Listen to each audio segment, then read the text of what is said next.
Okay, I'm gonna make some penetrating oil. Take some Dexron, some ATF. And I've got to put, there's about a couple liters in this pail, baby, so put it in the jug.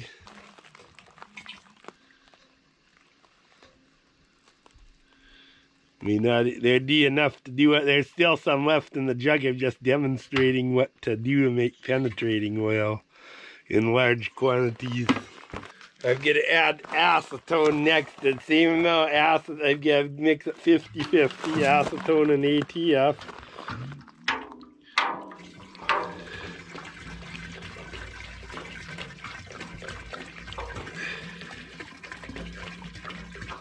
There we go. That'd be about 50-50, I believe. Now I made my own penetrating oil. I'll just shake it up because this stuff doesn't mix well together actually.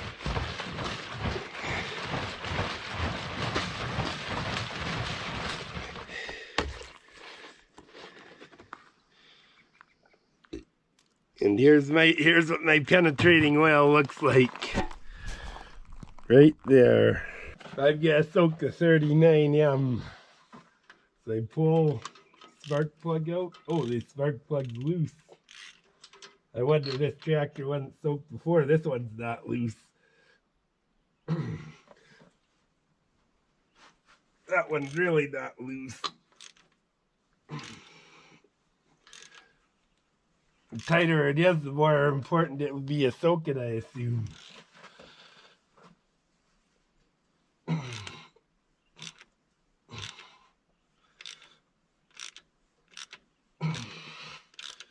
This sucker's tight all the way.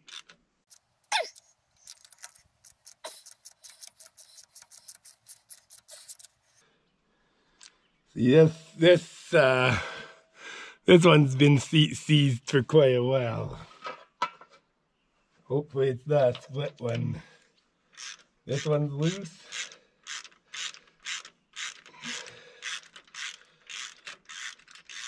We'll take all 4 of the plugs out.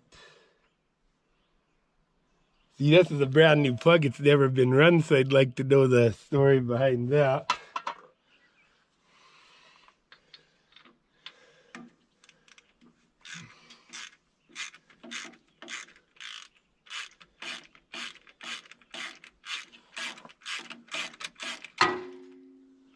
This is a brand new spark plug.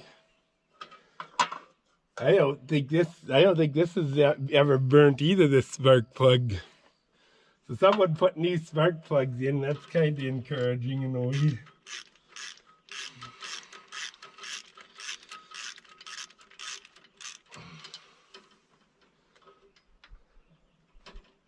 All 4 spark plugs are brand new. And a seized tractor, I find that a little strange, don't you? I've got to just shake my penetrating oil a bit.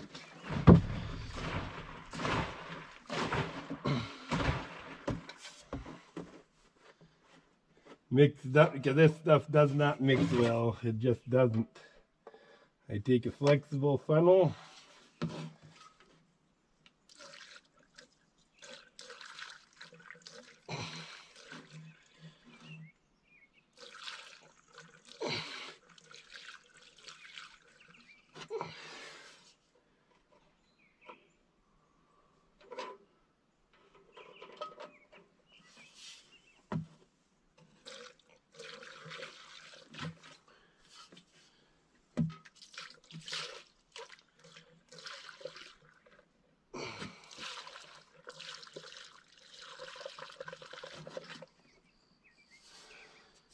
Oh, there we go. This one's right full, so this cylinder would be right at the bottom. That's good. They'll end up in the oil pan if it wasn't. And then this would be right at the top, and it is. Like it's already running out.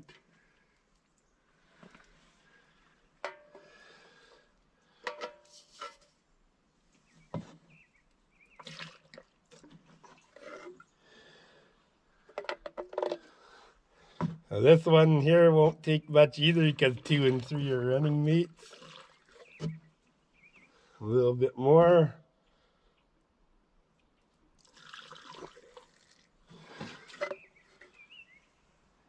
And number one will take the rest of this jug probably. Oh, I don't have it in place. This in place. Hate to smell too much of this. They don't give away the ingredients to make this stuff. I just give this a little bit more. I want to confirm something.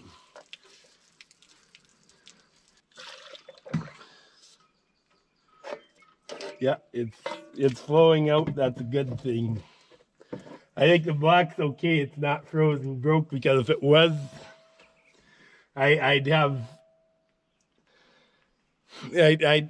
this stuff running in, and I'd just be able to pour a whole jug in, because the cylinder split, it goes straight in the oil pan.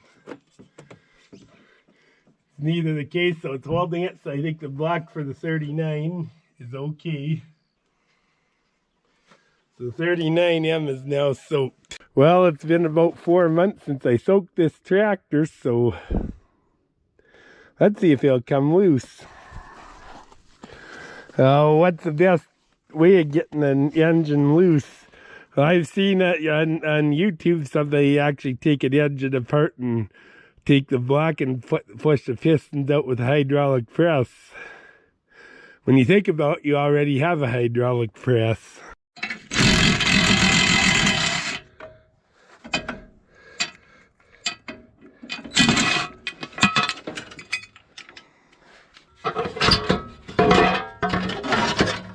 Yeah, it does. Just gotta hold your mouth right. Valve covers off. Now I gotta loosen off the rockers.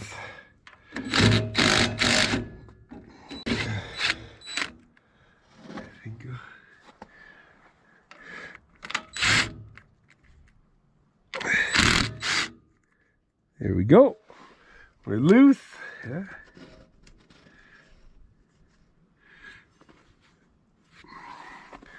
Okay. Yeah, the valves all appear to be closed to me, so this one seems tight. No, it's got lash. It should be okay.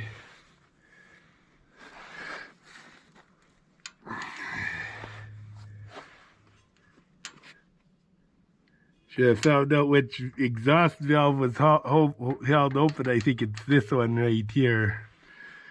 Yeah, it looks, yeah, exhaust valves are lower than the intakes. I think it closed actually.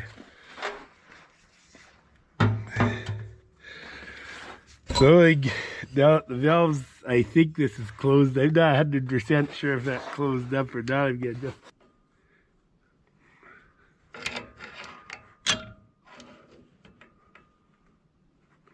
I think they're all closed, the valves. And that's a good thing. It's exactly what we want, is the valves to be closed. Okay, I pull the spark plugs out.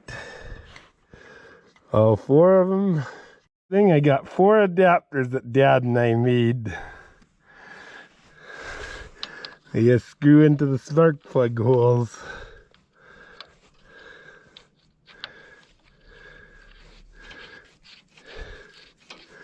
And what I'm doing is I'm converting the whole engine into a hydraulic press. I'm putting 4 adapters on. I like to push on all 4 cylinders. You don't push them at once. 1 and 4 are running mates, and 2 and 3 are running mates. So you can tee 1 and 4 together and 2 and 3 together. I got here's what I got. Here's a PTO pump. I made this deal. The PTO pump. This is a D7E hydraulic tank.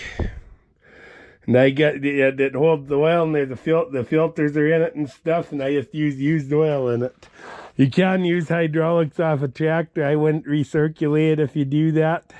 And Hytran is extremely expensive, so I built this outfit just for unseizing tractors. That's all this is a tool for unseizing engines. Today I got, you'll see in a later video, my starters off my Super W6. So I'm using my dad's Super W4 today to power this. So let's get her going. Let's give her a whirl.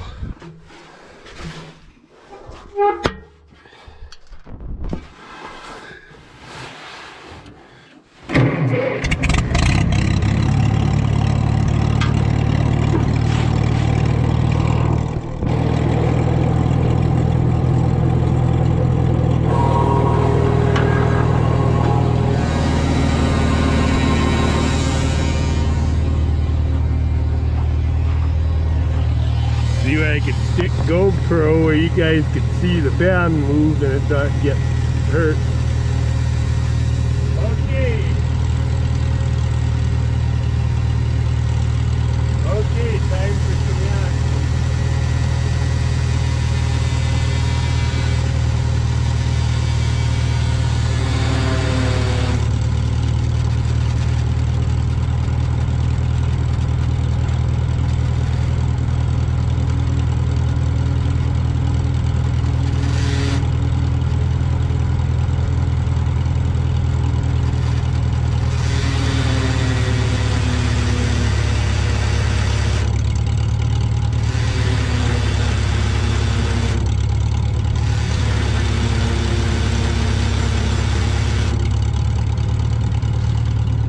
I'm not sure if that did anything. Well, out the exhaust pipe it didn't do anything, so we got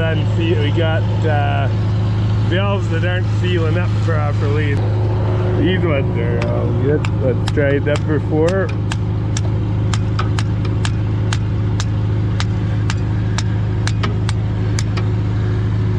Number 3. It's the intake valves, I will see. Oh yeah, there's some coming out of the carburetor, but not as much.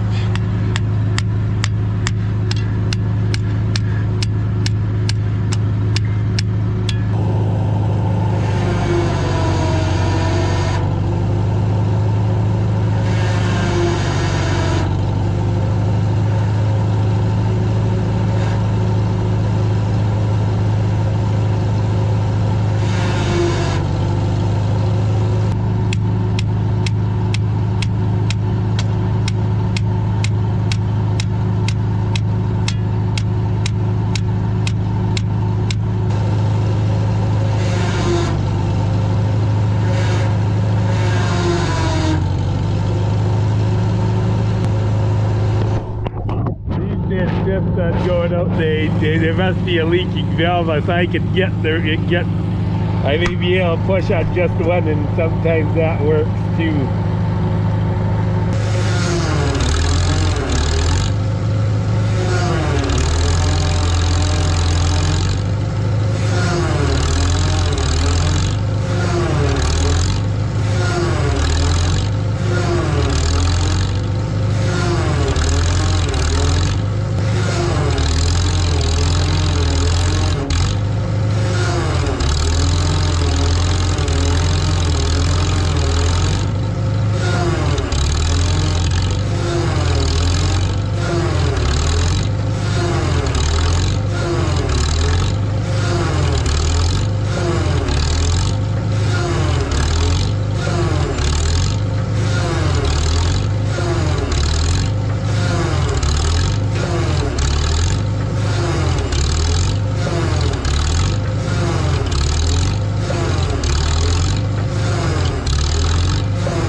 Well, I almost got the loose, but I got loose except for one spot. I got a tight spot right at the center, and it's very hard to turn it with a pipe wrench, and I busted my pin here.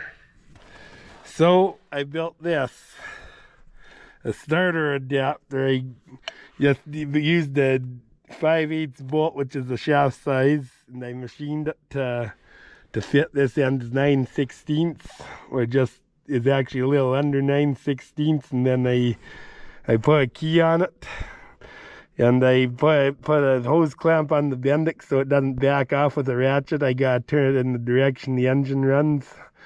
So I actually gotta turn this backwards. I gotta turn it clockwise from this end. So we'll do that. We'll see if we could get this thing right loose. Usually the hydraulics are enough. It's very unlikely that they don't work, but there we go. You see, there we go.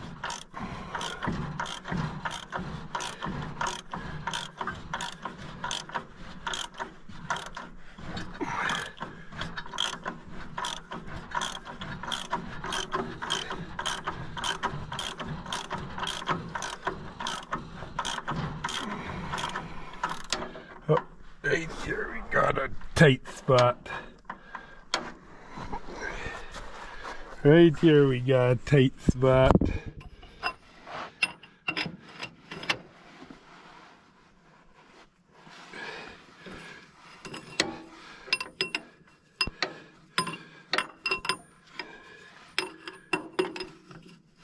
What I'm gonna do is I'm gonna put a mark on the pulley with a Sharpie.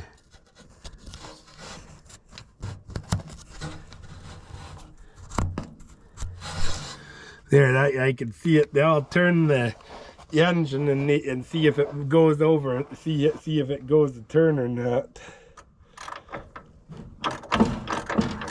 So you see the engine's turning over easy. It's just that hard spot.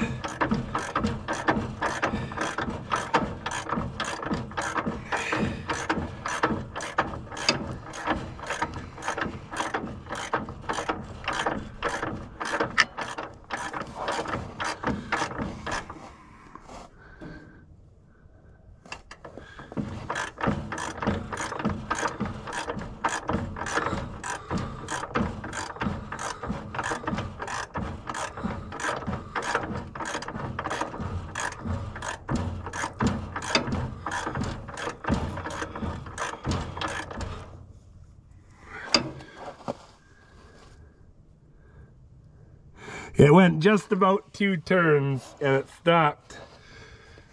So either we're bound in the camshaft somewhere and the valve train or something is catching it, because all the cylinders are fine and the bottom end is fine. It's gotta be. Or there's something in the rear end holding it up after so far. So we're gonna try the rear end next. I'm gonna do one simple test. Hook this over here like this.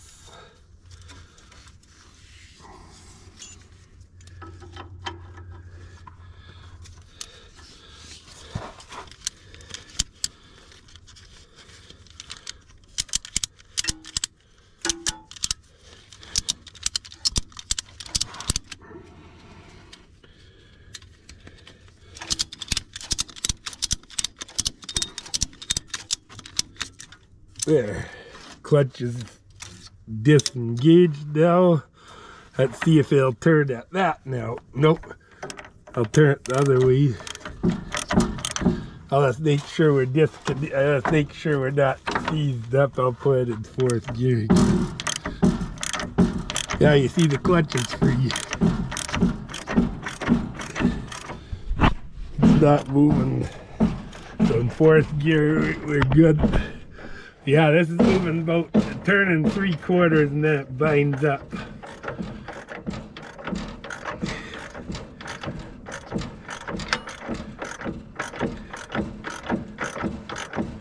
Turning it backwards, that's okay.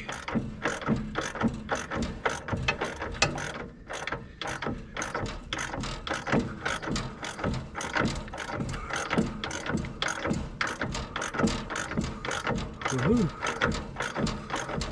Boy, I've turned awfully long ways this time and it's coming.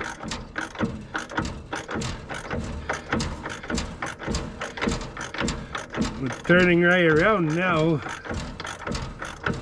Oh, there it is. It's locked right there. There's one spot locks up. And all the cylinders must be clear. The engine's unseized. There's something holding it up. I don't know. It must be in the camera because it's two turns and it locks up. So it must be in the cam. We're in the timing gears or something because it turns about a turn and 3/4. And yeah, we're right back to our mark. So it's about a turn. It turns just about 2 turns. So about. So yeah, all the cylinders are free. There's something went wrong inside. I've never broke anything in them before doing unseizing them like that, and I've done lots of them. My Super W6, I unseized it with hydraulics, and I pulled. And after we did have a stuck velvet, and we had to pull the head off, and the inside of the engine's like new, and it runs like it too. It uses no oil or anything. But this engine has a problem. Well, we call it a video. God bless you. I'll see you in the next video. And this tractor will run again. I'm sure of it. But it's going to take some work. More than I hoped. I hoped I just pop it loose and get it running. But that's not going to happen with this one. So, catch you later. Bye for now.